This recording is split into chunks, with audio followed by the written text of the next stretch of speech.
Welcome to the Independent Artist Podcast, sponsored by the National Association of Independent Artists. Also sponsored by Zapplication. I'm Will Armstrong, and I'm a mixed media artist. I'm Douglas Sigworth, glassblower. Join our conversations with professional working artists. Welcome back to the Independent Artist Podcast, folks. Here we are. We've got a couple of very special guests, a couple that I've wanted to have on the show since we started. That's right, folks. You heard it right. We actually have guests on this week. Douglas and I are tired of talking to each other, folks. We've run out of things to say. Well, before we bring them on, anything you want to talk about going on with you this week, sir? No, I don't want to talk about it at all. I'll tell you exactly what's going on if you want to hear it, but I don't know. What do you got, Douglas? I don't want to talk about shit all, honestly. I'm such a bad Well, you know what? Well, your attitude sounds a little sour, I have to say. I had a little bit of a sour moment this week. Got an email from a collector, and I was reading it, and I go, Renee, check this out. And I'm reading it to her. I don't remember what the words were, but I'm like, and she's like, Doug, I see that you're reading it in a tone of voice where you think the collector's like mad, but could you flip it? Why don't you try reading it like there's a whole different tone of voice? I go, huh? And so I reread it again, and I'm like, ha da da da da da da da da. I'm like, I guess it could be that too. Put a little sunshine in it. Shine a flashlight up it. See how that makes you feel. So yeah, I guess I do tend to go towards the sour reaction to when I see stuff like that. So, yeah, anyway. You know what, my sour reaction to the world events is to completely retreat. Honestly, yeah, I have always. How's this for hypocrisy? I always feel like I can't stand it when people announce that they are. Attention, everyone! I'm taking a break from Facebook. But honestly, if you're doing it as as an artist or as a business owner that runs a lot of their business through it, then you kind of owe the people an excuse or an explanation on why you may not be. But yeah, responding to their messenger messages or their reactions to your posts or any of that. But I deleted all the other shit. I'm pretty despondent about the entire thing, to be honest. And yeah. I hear you. I've had a similar reaction because I feel like I knew who I was going to vote for. And yet I still put myself in a position where I was living the daily drama day after day after day leading up to this election. And I could have had all of that time with a different mindset. He said this, they said that, this is happening next. It didn't change anything. So it's like, fuck it. Yeah. So it's like I would rather live in our artist world of creating, selling, and just moving on. And speaking of moving on, let's move right on to our interview, shall we, Will? So if you would do the honors of please introducing our guests for this week. Folks, I am honored to welcome Chris Jackson and Lori Young here to the podcast, a couple of folks that we've wanted to have on and get their insight for, years, since the beginning of the podcast. So thank you so much to both of you for joining us. Yeah, very excited to be a part of it. Yes, thanks for having us. You guys have done so many different things from art shows and now into the gallery world. I figured it would be a really interesting talk just to kind of get your insight, kind of get your story, but really just I totally want to hear about setting up a gallery, but coming in from both worlds. Well, I know that every art fair artist drives away from their shitty show and says to themselves, that's it, I'm done doing the road. I'm setting up a brick-and-mortar gallery and having people come to me. I don't know, is that kind of what was going on in your minds when the whole gallery came about? Yeah, I kind of think so.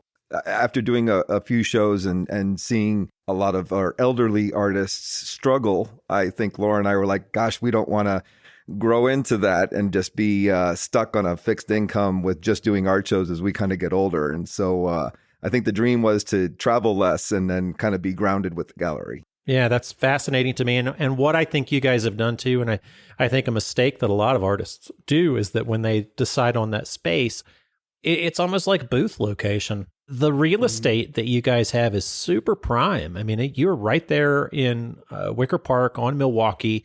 You get a lot of foot traffic, but I mean, how did you figure on a spot? Well, that's a great question. I mean, location, right? I mean, but also money plays a big factor into it. So we did take a leap of faith. I mean, when we first got this space here on Milwaukee Avenue, it wasn't a hopping neighborhood. It had the inklings of becoming that, but it wasn't at start. When we started, it was hopeful that things would grow, and really it has just exploded around us. It's just, we are like in the hot zone right now. Wow. Well, that must feel like you hedged the right bet in the sense that you took a chance and on faith, and it kind of like it fleshed in around you. It really did. Actually, I wanted to go back before even to why opening a gallery was such a huge motivation for me. And it wasn't necessarily shitty shows. It wasn't money. It was mostly because I wanted more time to work. I felt like art fairs, making that your sole income, it's a constant on the road. And that's not why I became an artist. It wasn't to sell. It was to create art. And my hope and my dream was that by having a space that we could have more regular time at, it would give me much more time in the studio. And that has happened. That really resonates with me. I have thought about that for years. And I also look at the shows that I do. And I've said this a bunch of times on our podcast, but I like those 3, 4, 5 even day shows. And I like that. I think I'm set up for that kind of thing. So I've kind of baby steps in my mind of thinking about that pace. Yeah. But I mean, you also, Laura, are lucky that you kind of split the personality down the middle and you've got the sales guy, you know? Lucky is not even the word that describes it. It's the way, it's the only reason why I can do what I can do. And I know I'm so fortunate to have that, because doing it solo, I wouldn't even be doing this.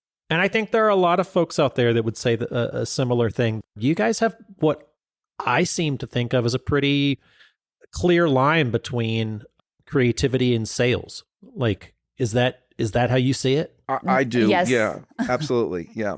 I think we give each other the space to allow our strengths grow. And obviously I try to give Laura as much creative space as she possibly can have, just because she needs that time in her own world there. And then I come to the gallery here, and she doesn't have to worry about the little petty stuff of running a business.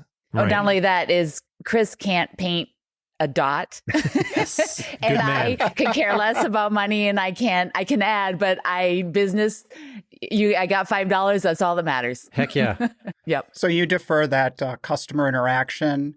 I mean, that's a delineation between your roles, where Chris is the salesperson and you are the artist. Yes, for the most part. I mean, I'm also been very shy and an internal introvert is what I'm trying to say. And I've gotten better at it, but I feel like I mumble even like I am now when I'm talking to customers. I've gotten a little bit better at it, but definitely not a strength of mine at all. I love that, though. Yeah. It lets you be yourself, and the fact that he's there to kind of fill in the blanks, it lets you be the artist and play that role the way you are more comfortable. When you guys first started, and I'm gonna talk about your work a little bit, just for people that are not familiar with Laura's work. What I love about it is the character-driven life of the color and your deep understanding of color. I've always admired that, and it's just to see the life in the work. When you guys first started the gallery, and this has always been a suspicion of mine, and I kind of have laughed about it, but never maybe talked about it to you guys. It always seemed like the life and the color and the action of your work was completely offset by the other folks that you had in the gallery that was like, oh, it's Mr. Black and White. I've been lucky enough to be a part of that gallery for almost as long as you've been around, but that had to have been intentional, right? Well, yeah. I mean, you don't want to pick work that's exactly the same, as my work is. So yes, having a different feel, reaching a different audience. The gallery is a money-making business as much as we love to support other artists. But yeah, that was a huge choice. And still kind of want to not go way out on a limb and have different work. The gallery needs to be cohesive. So, obviously we're showcasing Laura's work. Right. But we want other works that would complement and not necessarily conflict. So Josh Taioli and yourself. Myself. And I mean, it works as kind of a showcase for the color. I mean, at the end of the day, if you sell one of Laura's pieces, you don't have to cut somebody a check for 50%. Yes, but there's a lot of other expenses. You get money? Right. Laura doesn't get a check at all.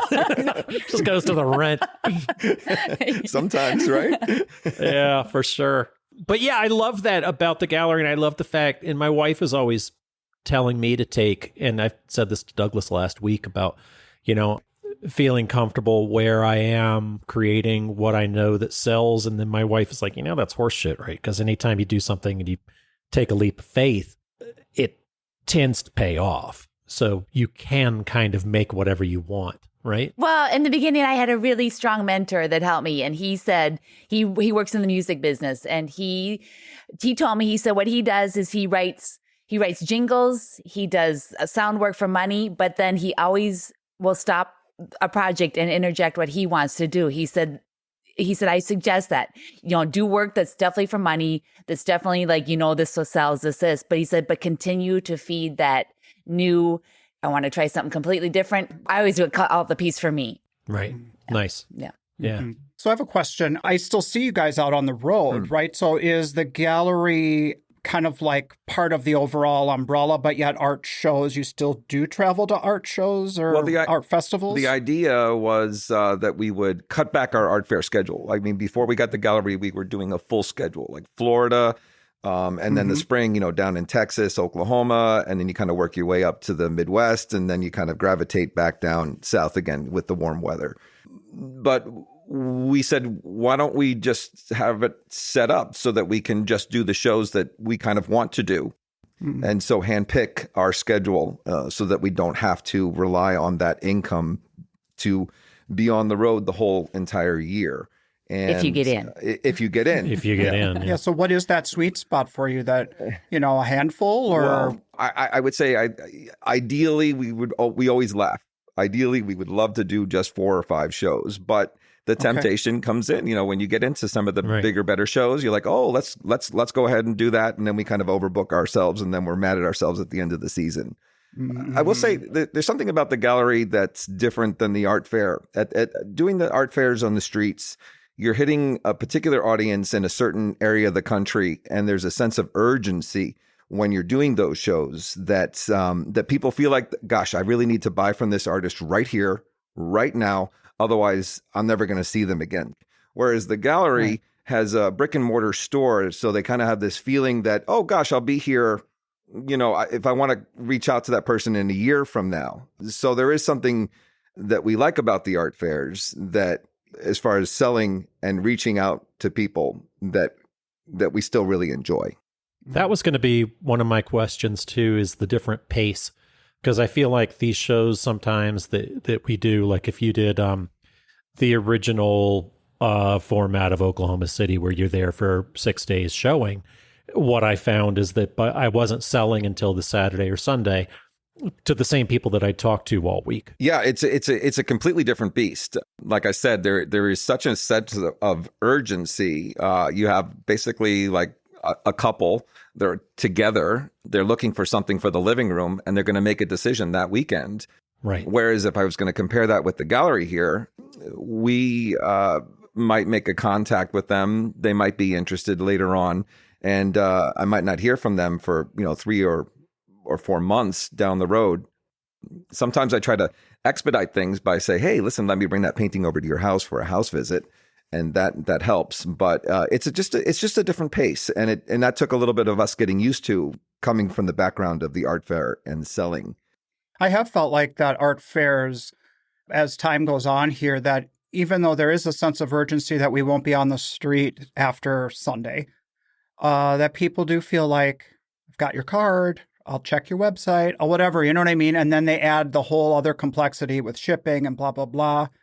Are there any other things that are kind of different between the different types of customers you get between art fairs versus the brick and mortar gallery type customer? That's a really good question. We get all sorts of walks of life that come through the front door.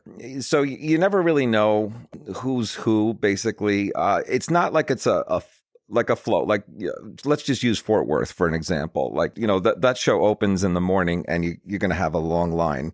waiting to check out pretty much your whole entire show. That never really happens at the gallery. It forces us to almost create events so that we do get more foot traffic, people coming as a destination. But here it's more just, I'm just, strolling up and down the street and what's going to invite me into the front door. Right. I think that's actually an interesting thing. Looking at your shows and paying attention to the openings that you have, you have one that's going on right now that's, what are they? Are they 10 by 10 or 12 by 12? I can't remember. It's a 10 by 10 show. 10 by 10. I've actually done one for you and I still can't remember. But the 10 by 10 show, and you have this entire wall, like three huge walls of all of these 10 by 10s. And what I think is kind of a stroke of genius is everybody that's in the show is going to want to bring a couple of people. So your openings are just huge. It's an energy that it's just unlike anything I've ever seen. I mean, and it carried through. I mean, we opened that on Friday, but then on Saturday and on Sunday, just the flow of people that just came through here, it's just phenomenal. So, hats off to us for making that happen. And were the weekend attendees, were they spillover from that initial Friday event, or were they all new people that were coming because the opening just happened? I think it's a mixture of both. Because there were so many people in the gallery, you really couldn't observe the artwork to its fullest just because there's too many bodies in the space. But then people returning or just people talking about it. And then social media, it takes a life of its own. All those artists that were part of the show want to post like, I was part of this. And so it just kind of grows. And then, and their friends want to see it. And then, it just takes off from there. I mean, I don't know whether that pays off immediately, but I think it probably pays off all year long because now they're aware of the gallery and they're coming. If the show is that packed and you don't have a killer opening night as far as sales go, it has to be a little frustrating to not. I mean, I don't know whether you did or not, but it's a challenge. It's a lot like you attend an art fair and you expect there to be an audience, whereas here at the gallery we have to create that audience. The show directors of art fairs are responsible for all the advertising and getting, the locals to come out and support the local artist. Well, that just falls on Laura and my shoulders right here, is that we're responsible for creating the buzz, so to speak, and to get people to come through the door. So whether it's a solo exhibit, which generally just doesn't attract as many people just because there's not as many artists involved, or a group show, which does, create friends of them and then their family, and then you have a huge turnout like we did just this Friday night. So it's it's a balance that we do here at the gallery. We like to still have the solo exhibits because there are certain artists that it's neat to see that whole body of work that they've really worked so hard on. But then doing the group shows, so it's a balance, for us to keep it engaging to our audience. And part of the reason why we still need to do the, go on the road and do the shows is because there you go and reach a completely different audience. The sale energy is completely different. And, we'll never get those people to the gallery. So, and it's also fun to get away. Yeah. Yeah. So I realize with the art fairs, you're showing your work, Laura. Mm-hmm. You're bringing people into the fold for you.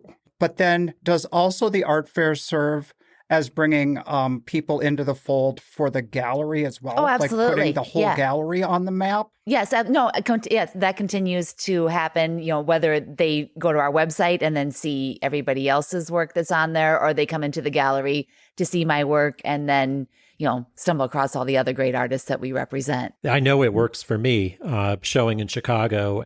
I think it's very beneficial to me to have a stack of your cards if I'm showing in Chicago and just be like, oh, I'm not here, but you can check me out elsewhere. Or you can check me out at Jackson Young, Wicker Park, and then, or if they've bought something that they want to get framed, because you have the frame shop element to the gallery as well. But it's sometimes it's, well, why would you give 50% of your sale to somebody else? And it's like, because I don't have to do it. Because they have to, this is the person that they're going to sell it. Plus it legitimizes you a little bit too. And somebody's thinking about something big, or how to connect, or I can give you my huge pains in the ass. you can deal with them instead. I'm thinking of one in particular, and I'm not going to name the show, but I had this one client, and he was the only reason I did this one particular show. And somehow he found you guys, and God love Caitlin, your gallery Yeah. manager. She's amazing. And I do want to talk about finding and keeping good people too. But she dealt with him and I'm like, yeah, let Caitlin deal with him. It's hard to know how, I mean, even being an artist in the beginning, I'm like, I the same way. I don't want to give anybody 50%. But when you start doing art fairs and you add up all the costs and all that, you're giving 50% kind of to that, in a way, to that world. So to the booth fee, the travel expenses, all of that, whatnot. your time, all of that, you don't have to work the show. It's, it's a completely different. And then, Chris can speak more to this, but the running the gallery side is a million times more expensive than you would ever think that it is. All the costs that go involved in that. But going back to your point, Will, is I think you never know how people like to buy art anymore. Whether it's online, whether they want to come into a physical space, whether they don't want to deal with the artist, they want to deal with a gallery. People have so many options of how to buy art, how to buy anything nowadays. So to put people in just, this is the only way that they like to buy art, it never works. So to have all the options, I think as an artist works well. I find it interesting what you were saying about your opening night and the buzz and the creating events like that is like a marketing piece. Yes. It's to get to know us, get to know who we are. They show up and they feel the energy, they see the work, and then it turns into like lighting the spark. It also makes me think of what Chris Dahlquist, who we talk a lot about on this podcast, has said about even art fairs. She said sometimes she thinks of art fairs, or her accountant anyway, has told her to treat her art fairs as marketing events for the whole business side of things, for taxes and all that kind of stuff. But if the art fairs are where we find the spark, and then we bring them into the fold, whether they order online or right there at the show, same deal with the gallery. So it kind of seems like it is really all about how do we connect? And I think that's a great point. Connecting, and as an artist, the familiarity that more people can get exposed to your artworks makes them more comfortable. So let's say a client is, in from Nashville and they're walking down the street here and they see one of Will's pieces and they like it, but they're not ready to buy it. But then they might see him at an art fair in, Salt Lake City or something like that. Right. And then they're like, oh, I remember I saw this guy. And then all of a sudden there's this credibility factor that like this guy is legit now. Yeah, so I must happens. Really, it does happen. So, as any artist, it's always about exposure, getting your stuff out there as much as you possibly can. And that's kind of a marketing technique. I mean, how many times are you going to call, Empire Carpet because you've seen the commercial thousands of times? Yeah. Yeah. Well, it's interesting, Chris, you were the one. When I first got involved with Jackson Young, I had given you one of my bigger, more expensive paintings. And I was struggling with what I wanted to get for it and what I had to get for it and how much time I knew was involved. And we were talking, and this goes back to the 50% and the value of it. And I'm like, well, I can't have less than $5,000 for it. And you're like, well, then it's a $10,000 painting and that's what you should be charging for it on the road. And I'm like, what?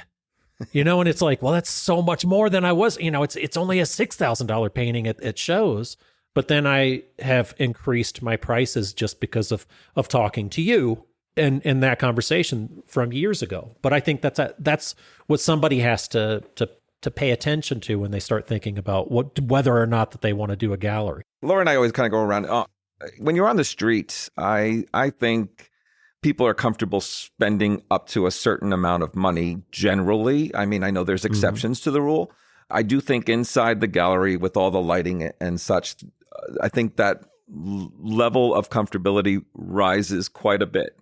It's a reason that we like having the gallery because it just adds like that whole credibility and that you have the options to sell to a higher clientele, so to speak, that doesn't want to necessarily deal with a street artist. They want to deal with something that's shining under the lights inside. But it also helps from an artist's point of view to have somebody like you who gives us the confidence to say, no, your piece is worth this much. It's okay to charge this much and you will get it. I know. And going back to the commission split, I look at it as a partnership. When an artist comes to me and wants to be part of what we have going on here, we're looking to work with each other, not necessarily against each other. And I know a lot of artists have an objection to giving up the commission and why should I? But Here I am, I'm helping promote that. This way you can worry about your creative side. I can worry about the selling side of it. And so it's a partnership. And if more artists understood how much we actually do on the backside, I think they would understand why it is a commission split the way it is. It is. And dealing with you guys on that same way, and having I've dealt with some of your new employees who have come to me and they want to do a commission with a client that they're working for. And I'm I'm like, you tell me what you need to do, but remember, your job is to do the talking. You make it easy for me. We can set up a meeting, we can do whatever, and I can talk to them, but then it's on you. And they'll do certain things. I'm like, nah, that's your job. And I've said it to Caitlin when she first started in too, but it's like, nah, that's you. You do that. Yeah. You're like, how do I do that? I'm like, I'm here to help you in any way you can, but you figure that out. Yeah. Yeah. And that's our side. That's it. That's it. Yeah. And I kind of love that. And I've had such a great relationship with the folks that you've brought on through the years. How do you find them? How do you keep them? That's a little bit of luck, I will say. Yeah. Passion is what I look for in a lot of people. I mean, a job in the arts is kind of hard to come by. We do get a lot of artists that, that's not necessarily who we're looking to hire is an artist. We're looking for someone who's passionate and understands the arts and is a good salesperson as well. And right. That's a hard needle in a haystack to find, but we've gotten so incredibly lucky with our staff. It allows us to do other things, but finding them, it's a challenge. It takes a lot of interviewing and then, like a little bit of leap of faith that this person is actually going to pan out.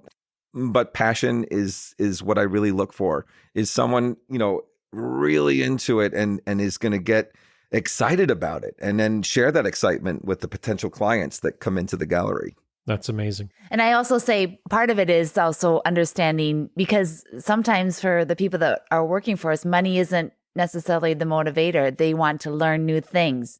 They want to continue to grow. So how do we support them and allow them to do that so they want to stay around, and not just like, I'm bored with this and move on.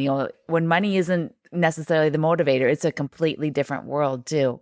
That's true. You've kind of mentored some young artists. Is it Ellie that's in your show now again? She had just had a show last year. Yeah, Ellie's a great example. She came to us. She was working at kind of a gift store and wanted to upgrade and understand how a gallery worked. She was, in fact, an artist herself. And by her coming on into the gallery mix, she was basically able to understand what Laura and I kind of did. And not that she took the same exact path, but she was able to walk that plank to become a full-time artist herself. Yeah. That is like the best feeling, the fact that you can assist someone with a career choice and she still comes around and asks for advice, and we're able to showcase her work here at the gallery as well. It's just a feel-good moment. It has to be, because it was a feel-good moment for me just being a fellow artist with her and her selling my work and then seeing her go on. I knew her a little, and for you guys, she's just a wonderful person. So what's her last name? Say it so we can look them up. Ellie Varga. So incredible work and fully realized stuff too. It's really, really interesting, even just for me. So you have staff that the gallery can go on whether you're at a show or not. So like you can go away for the week, come back, and it's been open, it's regular hours. You have a staff that runs your gallery. Yeah. It took a lot of time and trust for us to find the perfect person to handle things while we were gone. This lovely young lady came into our lives about 9 years ago. Her name's Caitlin Miller. She has finally graduated to be the quote unquote gallery director. And I entrust her, I think both Laura and I do, as one of our family. She understands the philosophies that we want and the sense of urgency of keeping the gallery specs up to a certain level. And she's just done a great job with kind of organizing. And so that has allowed allowed Laura and us to really kind of pursue other things, so to speak, or leave the gallery for an extended amount of time. For instance, we're just about to embark on a whole nother level of art fair. We're taking Laura's artwork down to the Big Art Miami show in December. being gone for, about 15 days in the middle of the high holiday season is a huge risk for us, but we feel like we can do it just because of the trust that we have in her. You feel super comfortable because Caitlin is, I think now of her as much of the gallery as you guys, which is, just a testament to you guys on keeping good people. It's really hard to keep good people right now. Mm-hmm. Well, yeah, like I was touching on before, they're passionate people. They love what we do. And there's a thirst of knowledge about how does this all work? It's not like people come to work and there's just nothing to do except stand around. New people walk through the front door every single day. And our big mantra is that they are going to get engaged. They are, it doesn't matter whether it's, there's a couple teenagers just kind of bopping up around the neighborhood, or maybe some more elderly people that just want to, look and see what's happening with the Chicago art scene right now. But everyone's going to get engaged. That takes up a large portion of our day. And then, of course, staying organized with all of the artworks. We could lose our credibility with an artist real fast if we lost a piece or, wasn't able to keep track of it. So we have a lot of standards that are pretty high, and it keeps us very busy all day long. But there's a passion. When we put together, like we were touching on the 10 by 10 exhibits, there's over 275 artists. So just organizing all of that and wearing the marketing hat and the social media and the lighting and the engagement, it's exciting around here. It is. And I think that's what keeps people wanting to be here and to be a part of it. And there's a pride that, hey, I work at that place. If they get into an Uber and the driver says, "What do you do?" And "Hey, I work at Jackson Young Gallery." You could just see that little sprinkle in their eye. They're proud of working here, and that's cool. That's a tribute. Hopefully, to Caitlin. that's the twinkle. Yeah. So they tell you. This episode of the Independent Artist Podcast is brought to you by Zap, the digital application service where artists and art festivals connect. Douglas, I'm thrilled this week that we are being sponsored and supported by Zapplication.org. It's really great that they appreciate what we're doing here on the podcast. And I appreciate what they are doing, basically because I feel like I'm an intensely lazy man. And they make the entire art show process, signing up for shows, a lot easier. And they have that tagging feature for us. That way we can put little notes about a show to help us maybe with building that perfect tour. Or you can write whatever you want on it. You can write, "Hey, this show sucked last year, but it had promise." It's going to be exactly what you need it to be. And I appreciate that extra bonus feature.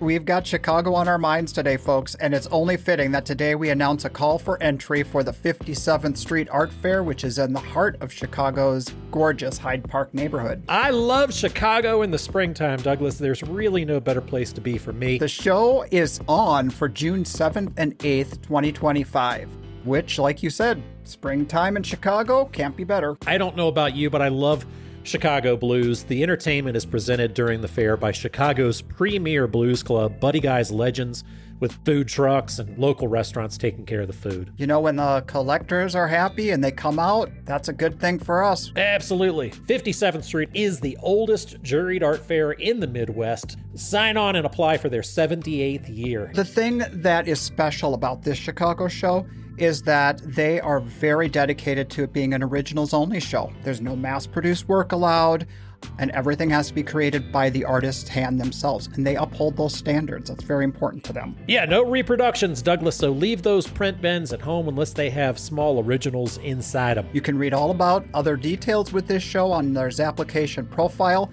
The application deadline is January 15th, so check them out and get your application in. Well, it brings me to another question too. Is you guys are you've been on the art show scene for a really long time. You know just about everybody. How do you manage to bring in artwork, and how do you say no to people that are not a good fit, or maybe somebody that's going to compete against one of your other artists that's already doing well? How do you manage that? Well, I will say kind of honesty helps a lot, because you tell them, if that's the case of that they're competing with, that's the reason why. It's not that the work isn't wonderful. The work is this. We're not going to do it justice. We're not going to do you justice as an artist. We're not going to be able to sell your work. And then it takes away from what we're already doing. So it's, that's probably the easiest one, to just say that's the reason. The hard one is when it's, a young artist and they don't understand why at all they shouldn't be in a gallery. Right. So that, or they're was, not ready to be in a gallery, there's that part of it too. Yeah. And we have kind of learned that, through having the submissions that people can upload onto the website, that's very helpful, because there's nothing worse than the artist that comes in and wants to take away from staff's time, that wants to, show us artwork. It's just not the way, it's just not the right way to go about doing that. So we've kind of set up a really standard, this is what you need to do in order to submit work. And we do look at it, it is looked at, it's considered, but at the right time in the right place. Right. Do you ever have a kind of a confrontation kind of feel when somebody is really adamant about wanting to be, why won't you show my work? Why don't you do this? Does it ever become a problem? It's not really a problem, but there definitely are more aggressive people than other people. Sure. The thing I almost dread the most is when someone says, "Oh, I'm an artist," and they start to grab their phone, and then they're going to take 10 minutes to find the picture, and they want to show it to me. Oh, sure. I mean, we all get that as artists at the art shows. You're there to engage, and your window to engage with the clients is from the 10 o'clock till the 6 o'clock whenever the show closes. And the last thing you want to do is be talking to another fellow artist that might create something. You want to be talking to your clientele, and they're taking up your time. That's not where your time should be spent. You're there to sell, basically. So like Laura said, we have a formula where we set it up, and it's all just an application through our website.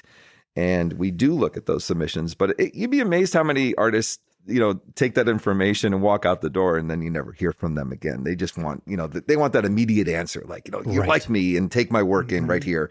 And that's not really the partnership that we kind of discussed earlier.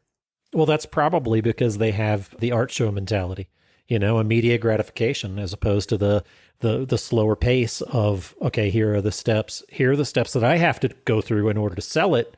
Here are the steps that you have to go through. So right. Correct. And that helps us even initially see if it's going to be a good partnership even from the beginning, because if you do, you really have to work together. And if you're not even willing to do that from the beginning, then the artwork aside, it's not going to work. Yeah. Well, this opens up a question for me too, that I've kind of worked in both worlds, with working with galleries and working with art shows. And sometimes the galleries don't want to work very well with art show artists when it comes to things like doing art fairs in the city where the gallery is located, with competing representation and all that sort of stuff. The fact that Laura is the artist and you kind of have a foot in both worlds, how do you handle working with other artists that you represent in that way? Like, do you have a special kind of an understanding, because you kind of are from that side of it as well? I can answer this one. Go ahead. No, you go ahead. Will comes and takes all his inventory out of your gallery. I do. I'm such an asshole. But he prefaces, he goes, "I am going to be the asshole. I'm taking everything." But we also we understand that. So yeah, I think we do bring maybe a different view than other gallery people might. We want nothing more than to support each other. We really do want it to work for other artists. We'll never say an artist can't show at an art fair. A gallery down the street, that might be a little bit of a problem. But no, I mean, again, it still goes back to trying to go like force the sale. We're going to get the sale. You're not. That doesn't work.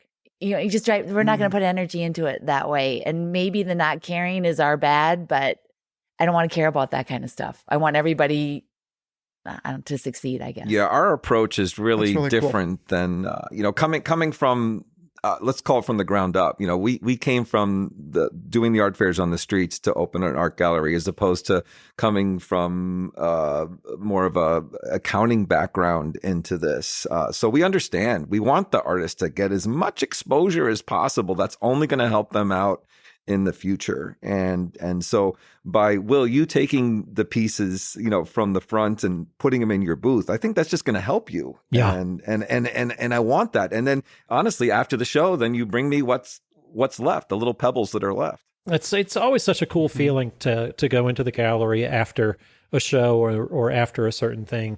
Like I did, I guess it was One of a Kind last year, and I did not do as well as I thought I would. And I'm like, there's an ease of it kind of going, I know who wants it, and I can go show it to you guys. And I love bringing the new stuff out to the gallery, and you guys and Caitlin get so excited about seeing it. And, more often than not, people are coming in and they've seen the work before, and you get to introduce me to people. It's just, I love the feeling. So if what they're saying sounds a little sunshine and daydream, it's all true, folks. It's all from the I've seen it firsthand. It's a great place to be. Well, I actually have a question for you on this, Will. Do you feel like you get feedback from the gallery, from Chris and the staff and Laura, that you wouldn't maybe get from yourself at a show? Do they give you something that is hard to come by on your own? Honesty. Yeah. If I'm working on something new and I've kicked it to Chris, I've texted him pictures of things. Hey, I'm working on this, or what do you think about this? Or I'm doing a gift show and I want to have some other smaller things. What do you think about this? And he'll give me an honest, from a different perspective of, I'm not going to, I might ask Laura about color, but she just ripped me. She'd just be like, "Oh, just put it away." You make me want. I paint black. I paint black and grays now. I don't know if you know that, but I think it's because I also love the beauty of them. Yeah. I was going to ask you about, and I don't want to change the subject away from your question, Douglas, but yeah, it's amazing to have both a professional and a friend relationship with somebody that can give you such honest feedback on new stuff. And plus you can say, hey, here's something that's new and different. Can we show it and see how it goes for a while, knowing full well that it's going to go to the basement if it's not getting any attention. It's a great feeling to get that pace of the viewing of new work. But speaking of, we talked about Caitlin and your gallery manager. How's that going to feel not having that kind of support when you are showing and basically setting up a gallery in Miami for two plus weeks for the big art show down in well, actually Miami. Caitlin is coming with, so Caitlin is coming with us too. Oh wow. Yeah. Oh, that's awesome. So again, part of that growing part is that we can talk a little bit more about it, but she wants to come to the art fairs. She wants to sell. And this one we are selling just my work, but the next level of art fairs as a gallery, then we can, we'll be bringing other artists' artwork along with us. And that's a huge growth for Caitlin and the gallery. Cool. Oh, that's great. So you're leaving with other folks too. Yes. Yeah. Another new addition another new element to experience. That's fantastic. And is Art Miami, is this the first time you guys are doing that? It's the first time we're participating as a gallery. Last year we went down to scout it out. It's a beast. If anyone has ever gone down there, you know exactly what I'm talking about. But there are several different art fairs going on all week long in Miami, not just the Basel show. And it's really a more of an international art feel. Gosh, where do we even approach to be part of this? Was a scouting out mission. So yeah, we took Caitlin with us last year and went down. We found a point of entry, so to speak, and we're going to be part of Aqua, which we get is a motel that they kind of gut out all the rooms, and we get a whole room. So it's exciting because we kind of get to set up our own little gallery shop, and lock the door at the end too, right? The door at the end, and I don't have to worry about tornadoes. And the shower, we got a bathroom. Yeah, no tent flaps to deal with. Bring on the rain. I don't care. Yeah. So that's interesting. How did you land on Aqua? Is that you just like the feel of it? We did like the feel of Aqua. It's a unique environment to have an art show. It's right there on South Beach, so it's right in the center of the action. There's one organization that puts on 3 different shows there. Art Miami is their big one. And then they have another show called Context, and that's done more in downtown Miami. And then over in South Beach, they throw on the Aqua show. We had reached out to maybe possibly be, try the big giant at first. And they kind of told us, hey, we need to get to know you a little bit. Mm-hmm. So do this show first, and then we'll start talking about maybe graduating you up into the upper echelon of the art gallery world, so to speak. Right. How does that feel, being the new guy does it feel like paying your dues or? Yeah, it does a little bit. I mean, we have some experience, obviously, so many years. I feel like we've kind of conquered the art fair world, but this is a whole new adventure, and it's exciting. It's scary. It's expensive. Yeah. Do you mind me asking what the commitment is on something like that? Oh, it's yeah. The booth, I'll tell you, booth fee. I can tell you numbers because I don't add them, but I know them. Booth fee is $17,000 for the room, and then it goes on up from there. Whether all the rentals, the lights. So I think it's probably a $25,000. You have $25,000 to $30,000 commitment with staying and you're staying in South Beach for 10 days in the height of the season. That's expensive as well. Flying Caitlin down is another expense. But the exposure I think we're going to get, I mean, hopefully I keep my fingers crossed, is going to be worth it. I mean, you don't really know. And, we were talking about Ellie just a little bit ago about pushing her off the plank and to kind of graduating to become a full-time artist. For us, this is the next level. And, we don't know until we try. And, go big or go home, I guess, It's true. It's the next level of being grown-up gallery, right? As you're off the plank. Right. And Chris has already done. And Chris has already done what we kind of did before. He went to other gallery directors that have been there and asked questions. You go and you ask questions. And a lot of it turns out you kind of treat it a lot like an outdoor art festival in same ways. Like you try to get the sale right. Like so many things that he talked about were similar to the art fairs that we already are comfortable with, and that made us actually feel a little bit better too. That okay, maybe we're not way out of what we might be able to handle going into it. Yeah. And this is an honest question. It's not loaded like, I think you could read between the lines with a different artist. It's like, why aren't you bringing me? But no, the real question is this all you, Laura? Yeah, we are. We talked about it. And when this is back in, I don't know, February or March after we talked to them, they said, we can have this room here. And we talked about what do we want to do? And we both said, because we don't know really what we're doing, we want to figure it out, and we'll do it at my expense. Right. And we can handle that.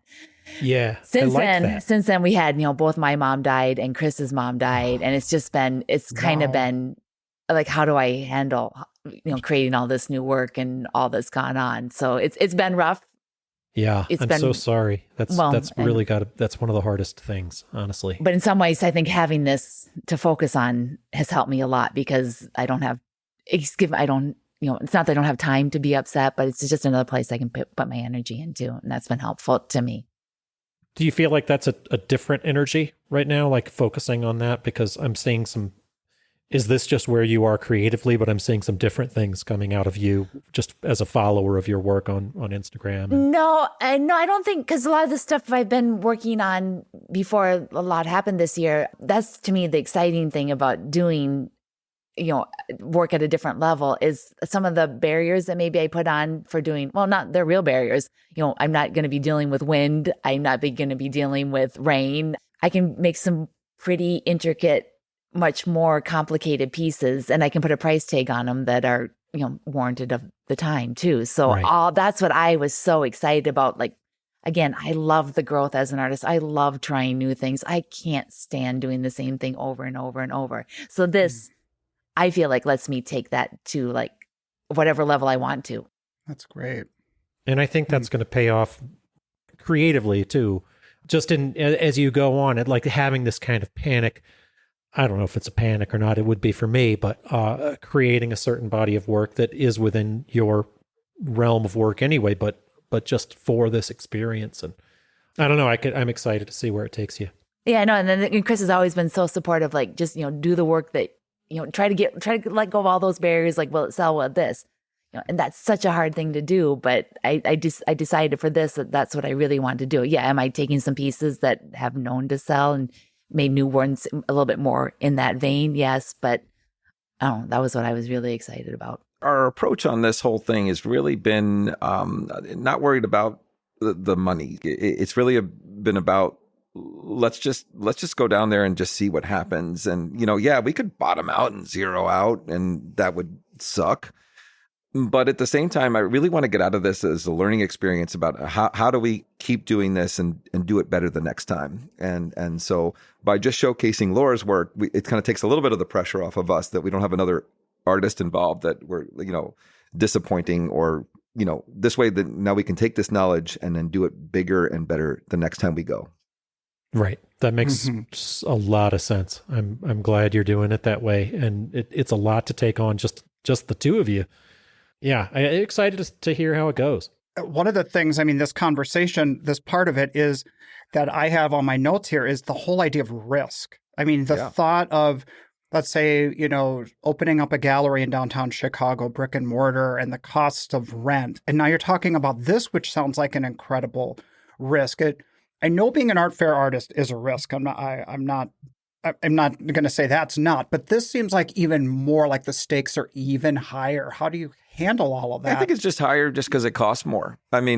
So if you keep it in perspective, it's not any more of a risk than, getting started and gosh, you had to buy a tent and buy the pro panels, and that's an expense. So it kind of depends where you're at in life and so forth. It's a risk. But we've taken the risk before. Like we opened the gallery, we got done the art fairs, and so now this is just another level of it. I just try to keep it all into perspective. We'll figure it out. We've taken risk before and failed, and I'm not afraid of failure. It's not like you're out over your skis or anything where the risk is too big, right? I don't feel. I'm guessing. I'm excited about it, but we can't keep doing the same thing. If we just Laura and I, if we just kind of keep doing the exact same thing and just follow the same exact art fair schedule every single year, we're just going to drive ourselves crazy. And so this is just going to be basically opening new doors for us to kind of explore new things and keep life challenging. I feel like that has been the case a lot with a lot of the people that we've talked about. It's kind of been the theme for the last couple of years, is artists trying out new venues. Like as the doors have started to close with some of these shows that we have done for years that are trying new things themselves that we see failing, or they get cocky and they don't promote like they used to, and they don't have a poster anymore, and they don't do this or that. And it's like, okay, well, you guys, sure, your bottom line is such, but you're not creating the selling atmosphere. So we're trying out these new things, and I think it's exciting to see it. To see you guys try it. But Doug, I will go back to when you say the risk. Also, I try not to think about it, but you're also with a level of art, and not taking away from anyone out there, but it's art times, 7,000, how much work is there, and the creativity. And again, because of what people can do and what is encouraged and what is promoted, and the artwork that is there is just phenomenal. It's like out of this world, crazy cool to me. And like, how am I even going to be, why am I even going to be there? So I try not to let my mind go to that. I just like again, where your focus goes, your energy flows. So if I think that way, I'm just going to make finger paintings. but if you change and I'm like, maybe I fit in a little bit there, in some way.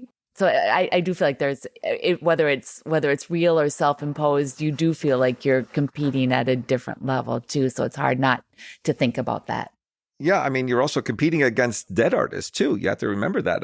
There's a lot of work that's shown at a lot of these galleries, of Warhols and the masters that are out there. It's not just contemporary artists. So just put that all in perspective. It's a little daunting at times, but trying to represent about what's new and upcoming, I think there's an audience that we can reach.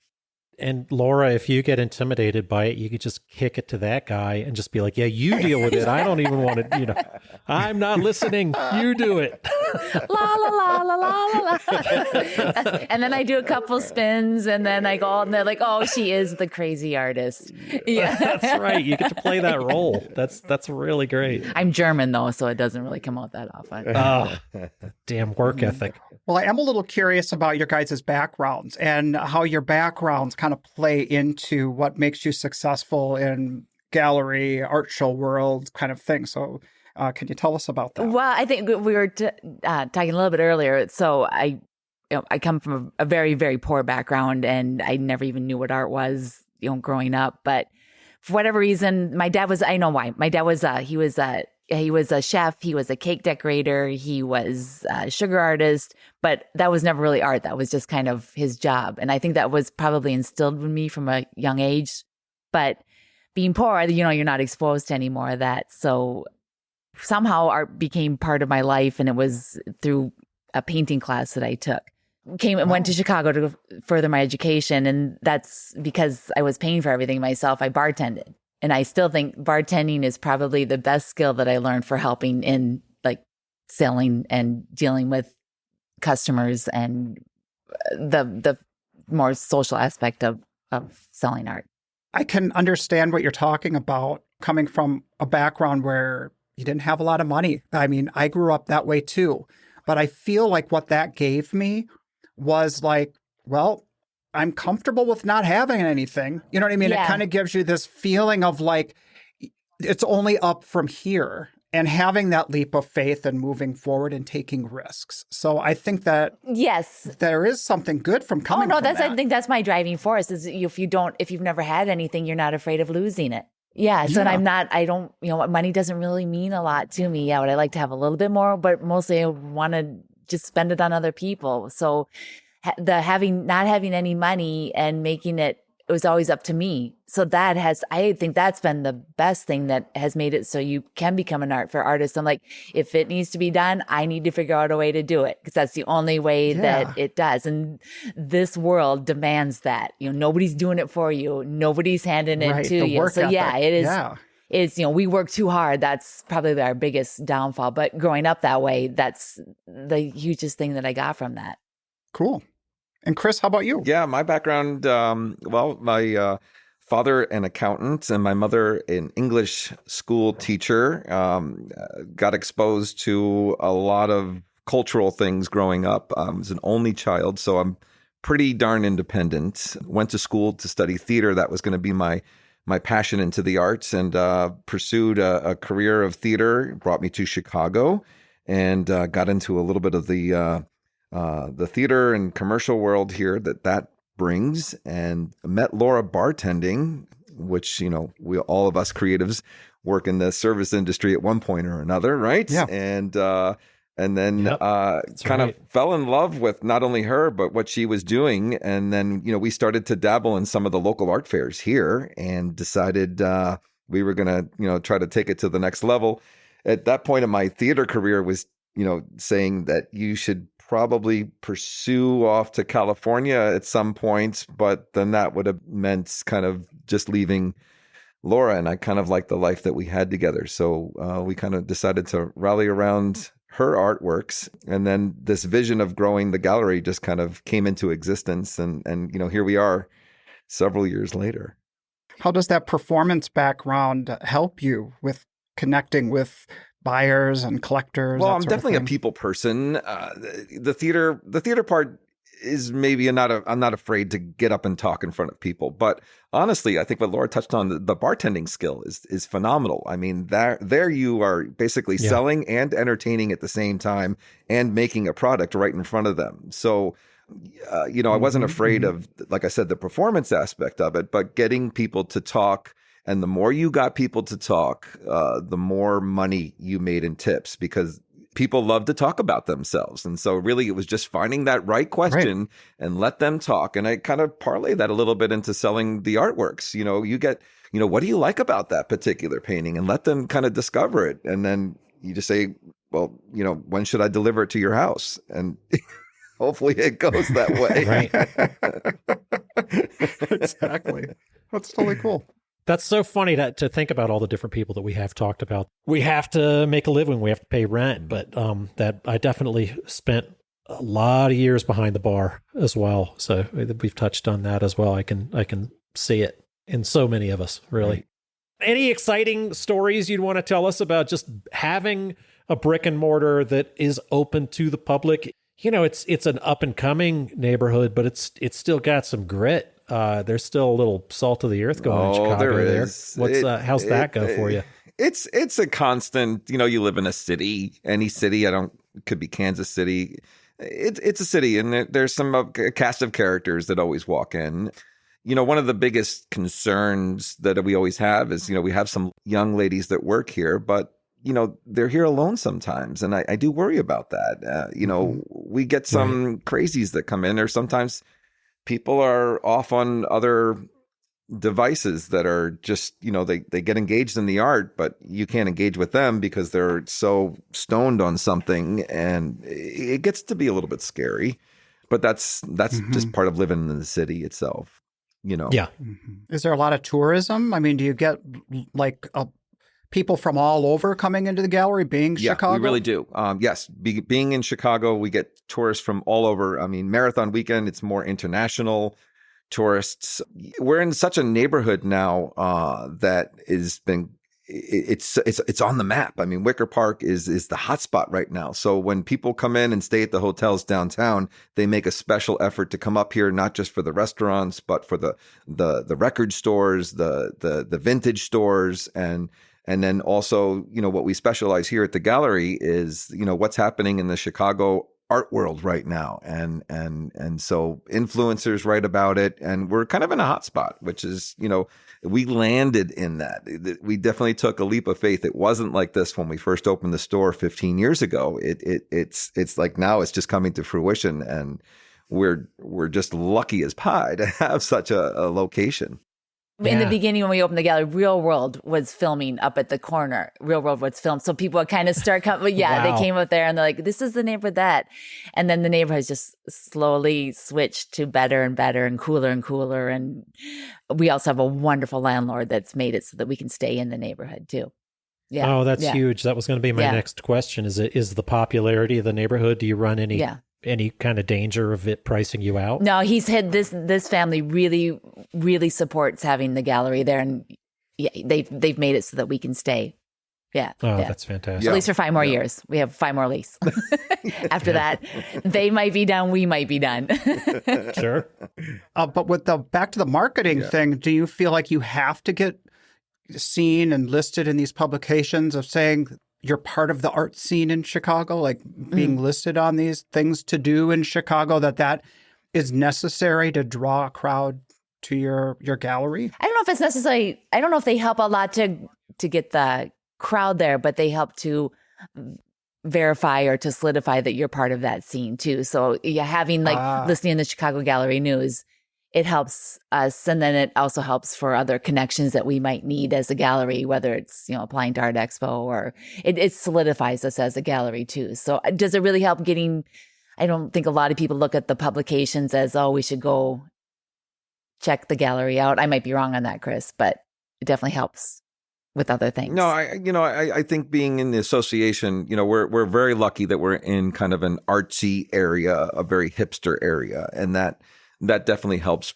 bring traffic flow through our front doors. But I will say that marketing from the ground up, grassroots marketing is really our best tool. I mean, you could spend thousands of dollars to be in the fancy magazines or the banners on, the websites and stuff.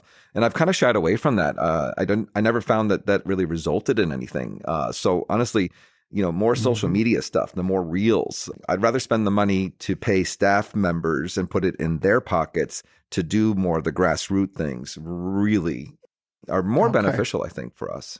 Yeah, it's very effective. I've had some of the best publicity I've had as an artist has been through some of the work that you guys have done. Thank you. Just some, I had a couple of openings there, and to do that and the word of mouth, it's been terrific. So you're doing a good job. Thank you. Yeah.